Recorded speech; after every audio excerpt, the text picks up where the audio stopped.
Hello everyone and welcome to Cinderful Gaming. I hope you're all doing well, I hope you're all staying safe, and most of all, I hope you're all fighting that war against the grey. Today's video, we're going to talk Nighthaunt, and we're going to talk 5 things that we would like to see in the new Battletome. Now, the other day we shared a small video. I'll throw that up in the description, up in the top right hand of the video here, talking about a couple of things we'd seen from some reveals of the new Battletome's War Scrolls, things like the Ethereal rule and some of the rules revolving around the Chain Ghast. Then obviously coming inside the new battle box that'll be coming out this weekend, which is the Daughters of Cain and Nighthaunt battle box, and we'll do a video talking about Daughters of Cain and stuff we want to see from them later on in the week as well. But the Nighthaunt one, I want to talk about 5 particular things I'd really like to see from the Battletome. We're not going to talk about massive rewrites or anything like that, or like more slight changes, I guess. Make stuff function the way it should, and hopefully see a little bit of a better book. I'm really excited for Nighthaunt. They're a really popular army, mostly because they were in the starter set for AOS 2.0. They've got some absolutely fantastic minis, and they're really easy to put together. If you want to get started with a Nighthaunt army, I really do suggest it. Getting into them, they're so much fun, both to build, paint, and play. With that all said though, let's get cracking on. We've got 5 things we want to talk about today that we would like to see in the new Nighthaunt Battletome. Number 1, more reliable allegiance abilities, and I guess this comes in 2 really big parts. Now, I'm going to say reliable and talk about bravery, which bravery bombs and all of that certainly aren't reliable with the amount of armies that can just straight up ignore bravery, have such high leadership or bravery they don't care, and also have access to command abilities that ignore wide areas of bravery issues.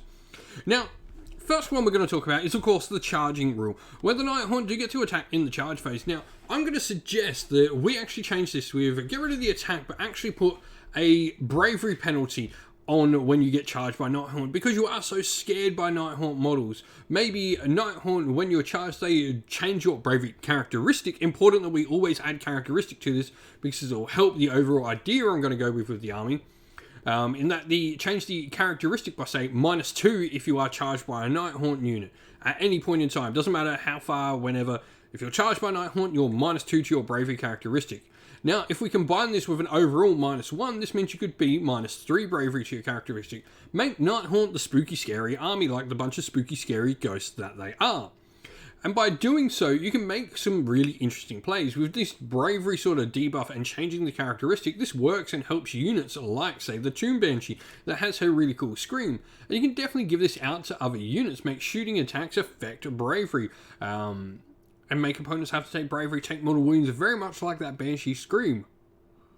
I think this would be an interesting way to build something in, and not only that, that gives you an effect with those Banshees against armies that can ignore bravery. But against an army that doesn't ignore bravery, say you're playing something like Cities of Sigmar, which yes, they do have some access to ignore bravery, but generally a lot of them are going to be taking some battleship tests. If you can put the wounds out across an army, you could perhaps be getting quite a lot out of those bravery debuffs across the army and forcing your opponent to have to take heaps of battleship tests.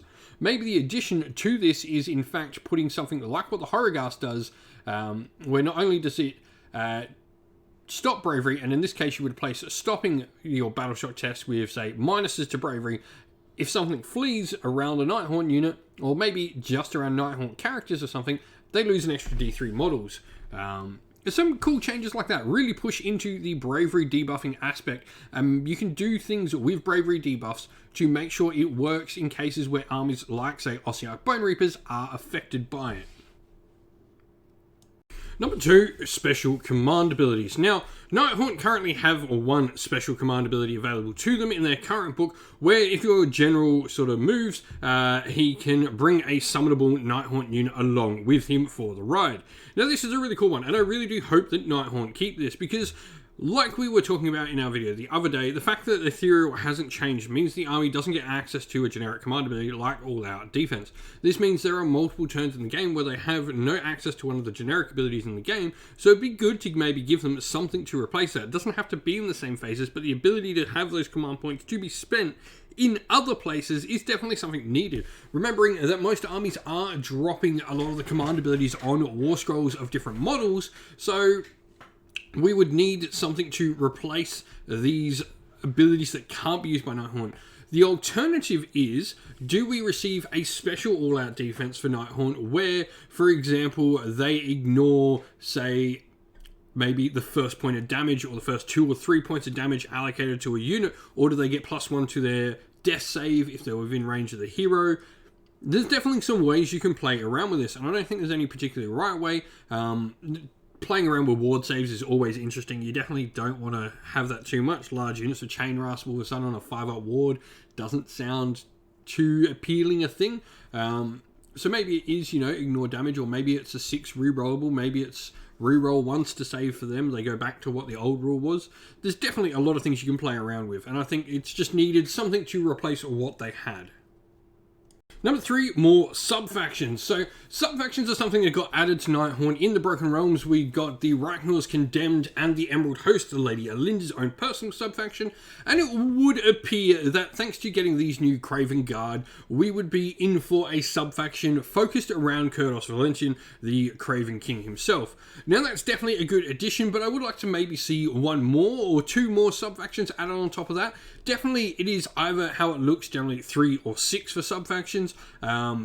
If we're going to add more, definitely the new big boat dude would be a really cool sub-faction to base around. I think you could definitely do a sub-faction focusing around having some of the Bladegeist Revenants as the main part of the force. And you've got other things you could do. You could maybe do a sub-faction that focuses on the Banshee aspect of the army as well. Definitely building sub-factions around the different named characters is a really fun bit. It's something I really love about the Soulblight Gravelords Battletome, in that all their sub-factions, every single one of them has a named character option for that sub-faction, so the narrative can really be built around a strong foundation of a single character for the army. Number 4, make a Glaive Race Stalkers. Great. Now, this is an interesting one. These guys have a really cool narrative behind them. So, the Glaive Race Stalkers were huntsmen, mounted huntsmen in their mortal lives, and they've sort of become merged with their horse mounts in their undeath, with Nagash, doing his sort of ridiculous punishments to people. These were cruel huntsmen that would hunt down prey and hunt down other people, generally for their own gain, and as such, Nagash has cursed them to forever look like the horse, but also forever never be able to hit the speed of a horse as well. They just sort of drift along the edge.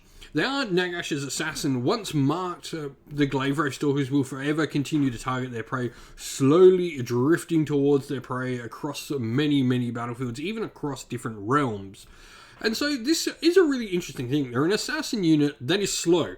Now, how do we fix this? I think if you give the Glaive Race Stalkers some really decent sort of benefits to picking one particular character on the table as their target, and make them reliably kill a mid-tier sort of character, so something with 10 to 12 wounds, I think they're an interesting choice. If you make them rather cheap and then just this slow unit, your opponent either goes, cool, I have to kill them, or they're going to kill such and such on the table, or they just let them go. Perhaps maybe you've got a couple of Glaive Race Stalker units that could be an interesting pick. Not necessarily the most competitive, but you could definitely make them something interesting on the table with how they currently go. The narrative really does lean towards just like this slow, methodical race. It's as if you've got that snail in your garden. If that snail ever touches you, you die. But that snail is ever not really likely, so your opponent either leaves that model exposed or continuously has to run it away from Glaive Race Stalkers, or they will get it. It's a really interesting dynamic, I think, that they could bring to the table and make for a really interesting unit. And lastly, better spellcasting. Now, this doesn't have to be outright better spellcasting. Perhaps one of the sub-factions will allow you to build into a more spellcasting style list that will allow you to do something like this. Nighthaunt have a really cool spell lore, and I don't think an awful lot in the spell lore itself needs to change. Not only that, but you've got some interesting endless spells. You can definitely play around with them. But I think maybe just some ways to garner a spell-casting sub-faction.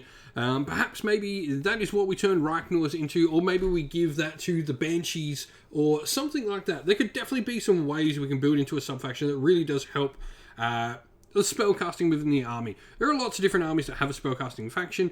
I would like to see Nighthaunt be able to use that cool spell lore they have available to them in a more reliable way. So definitely having an option to build into that spellcasting form would be a really exciting way to play Nighthaunt. With that said, that's our 5 suggestions for things that we would like to see in Nighthaunt. What would you like to see in the new Nighthaunt Battletome? Let us know down in the comments below. Well, that's the end of the video. Thank you all for watching. We hope you enjoyed it. If you did, please don't forget to leave a like and subscribe to the channel. And while you're at it, drop us a comment down below and let us know what you enjoyed about the video. If you'd like to come chat more with me and other members of our fine little community here at Cinderful Gaming, you can do so by joining our Discord server, which is linked down in the video's description. Lastly, if you'd like to help support the channel and get your name up on the screen like all these fantastic people do, you can do so by supporting us either on Patreon or YouTube members. As a special thanks to all our Patreon and YouTube members, we'd love to give them a shout out. So a shout out to our Patreons: Christian Weir, James Soren, Greenskins Gaming, AJC, Kenny Lowell, Outer and Shot First, Andrew Bowen, Nathan Fee, The Rising Ape, Cure Dynamic, Agu, Anthony B, Anton Nilsson, JJ Austrian, Average Wargamer, Domir, Mark Harvey, James Cater, and Dynet226. And a shout out to our YouTube members: Green Roots Gaming, Kenton Young, Chris Wallace, Ronya, Vinny, Lock Lorick, The Johnny84, David Ellsworth, Revenar, Wolfric Nick, Broken Shelf, Adriana Edwards, and Sean Scott. A special thanks as well to Lady Witchfox Art, who does all the amazing artwork for our channel, and to Xmorphic, who does all the amazing background work for our channel's Discord server as well. Thank you all for watching. Once again, everyone, stay safe, stay well, and most of all, keep fighting that war against the grey. Ciao for now.